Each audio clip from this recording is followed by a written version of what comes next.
Okay, injuries-wise, Jedrick Wills has an ankle injury, Miles has an oblique injury, and Kendall Lamb has an elbow injury. Obviously, we'll get more information on those tomorrow. I'm extremely disappointed that we weren't able to get the job done today.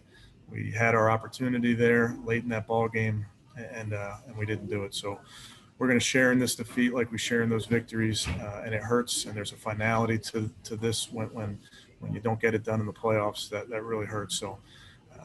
I appreciate how our guys battled. They fought like they do every single week, and just wasn't enough today.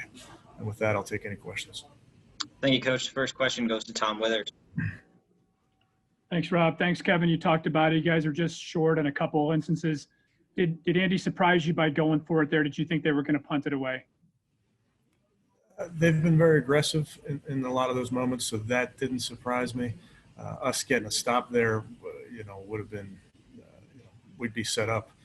So there's risk involved in their decision, but they trusted their guys and they made a play. And, our defense put us in position oft many times in that game, holding them to a field goal that they missed there after the interception, getting an interception in the end zone there. So, again, we're going to win as a team and lose as a team. Tony Grossi. Kevin, 4th and 9 with 4 minutes to go would have been a bold decision to go for it. Did you consider it much? No, that was just probably too long there, Tony, that distance. If it was tighter, without a doubt. Thank you. Thanks, Tony. Scott Patrick. Hey, Kevin, on the Richard fumble into the end zone, did you see Sorensen lead with his head, and did you think that should be a penalty? I mean, honestly, I didn't see the replay. I was told about it, but I'll let the league handle those type of things. And then, I mean, I know some coaches try not to have their guys dive for the end zone like that because a touchback is possible, but how hard is that for Richard in that situation? I will never, ever doubt Rashard Higgins' effort or our guys' effort. Our rule there is not to reach the ball out. It's 1st and goal, and he knows that. So, again, appreciate his effort. He battled like he always does, but we got to fight that urge because it's such a big loss if it does end up being a touchback. Thank you. Thanks, Scott. Mary Kay Cabot is next. Yeah, Coach, it just seemed like you guys were going to need a clean game to beat these guys. And it just started out with you guys making some uncharacteristic drops, uncharacteristic mistakes, and just not what you guys have usually been doing lately. What do you attribute all that to? Yeah, Mary Kay, we talked about that at halftime. We had 3 drives, 3 points, a bunch of drops, penalties, bad play calls, all of it just wasn't good enough. You can't come in here and ultimately score 17 points and get a win versus this team. And that first half, I don't think that was a clean operation like we asked for. Thank you. Thanks, Mary Kay. We'll go to Jeff Dell.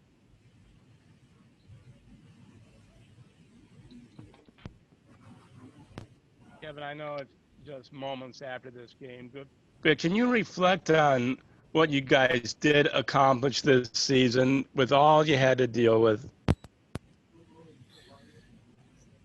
Jeff, I think I'll reflect later. I think right now it stings when you don't get the job done that you came to get done.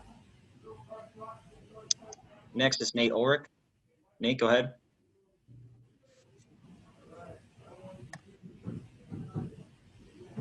And so on the Richard play, how much do you talk to your guys about that? A lot of people lament the touchback rule, but your guys all are well aware of it, and you throw it up. Listen, let me be very, very clear. Rashard Higgins is a warrior. He's battled all season long. He's done everything that I've asked him to do from the moment we got together in July. I'm never going to doubt that kid's effort. He's a team player all the way. Unfortunate play, and he understands the rule. I understand the rule. We'll continue to coach our guys, but Rashard Higgins I'm proud to coach him because he gives you everything he's got.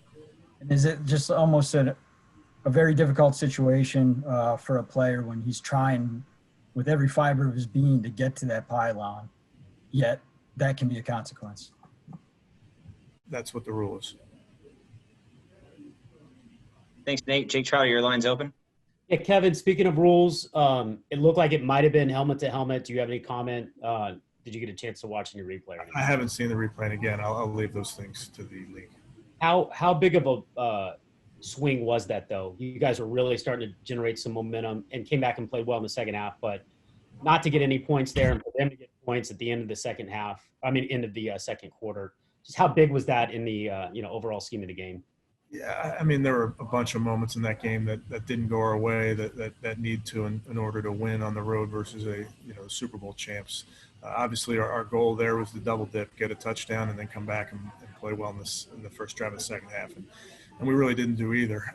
So that's disappointing from an offensive standpoint. That's where I point the finger at me and say, what could I do better there? Thanks, Jake. Doug Maurice next.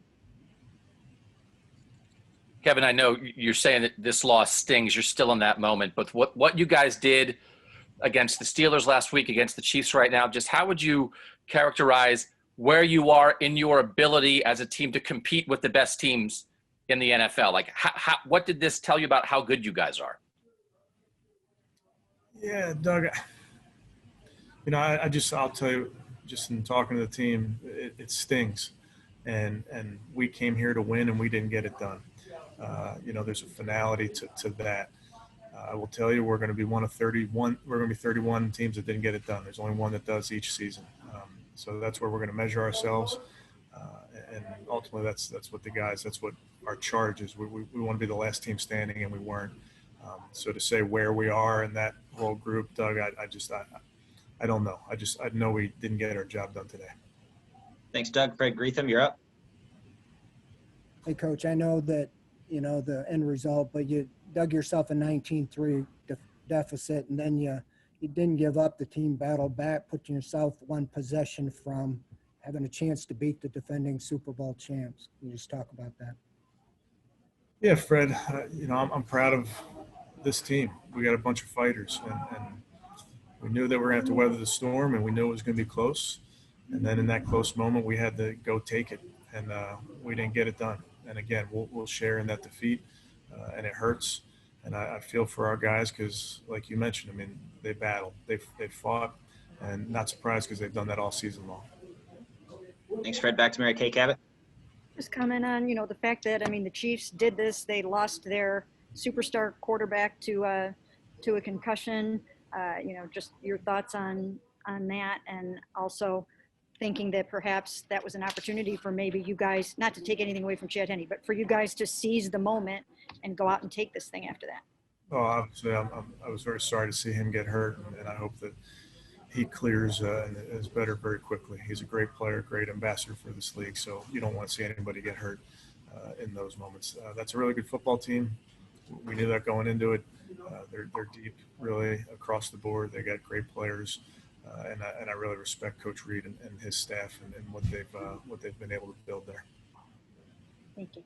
Thanks, Mary Kay. Scott Patrick, you're up. Kevin, how tough was it only having the one timeout there at the end? And what did you see on the challenge you did make? And then it looked like a challenge earlier in the game where it might have been an incompletion and you didn't challenge.